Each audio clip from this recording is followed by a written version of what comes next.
గెలిచిన తర్వాత కూడా మళ్ళీ కార్పొరేటర్ అయిన తర్వాత కూడా మళ్ళీ మీరు ఈ జనాల్లోకి వచ్చి ఇలా చేయడం ఎందుకంటారు? అంటే ఆల్మోస్ట్ అందరూ అంతే చేస్తారు కదా. అంటే జనరల్గా మనకు ఎట్లా ఉంటుందంటే ఒక కార్పొరేటర్ అయిపోయిన తర్వాత సైలెంట్గా కూర్చొని కార్పొరేటర్ అయిపోయినాం కదా చాలు అనుకున్నది కాదు.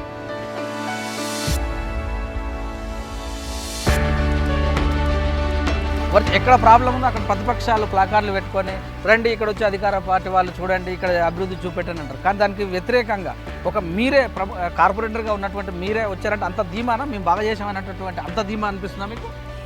సురేష్ అన్న మీరైతే దీనికి అన్నిటికీ మీరే సాక్ష్యం.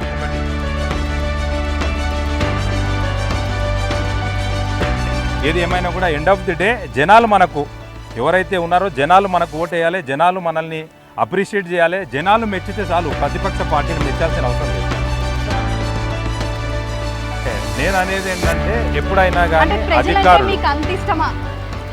కానీ అధికారులని మనం సతాయిస్తున్నాము అంటే దాని అర్థం పని చేయమని, ప్రజలకు పని చేయాలి అన్న ఇంటెన్షన్ గురించి ప్రజలకు మనము అన్ని రకాలుగా మినిమం ఎమ్యూనిటీస్ ఏవైతే ఉన్నాయో అవన్నీ మనం వాళ్ళకి కల్పించాలి అంటే ఖచ్చితంగా మనం అధికారుల దగ్గరికి ప్రతిసారి వెళ్తూ ఉండాలి.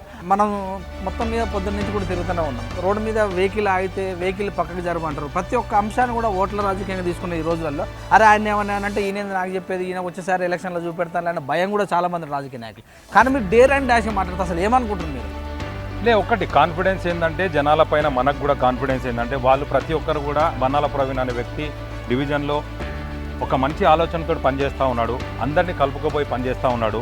మరి మన గురించి ఈయన వచ్చేసి మన సమస్యలు తీర్చడానికి పనిచేస్తూ ఉన్నారు. కాబట్టి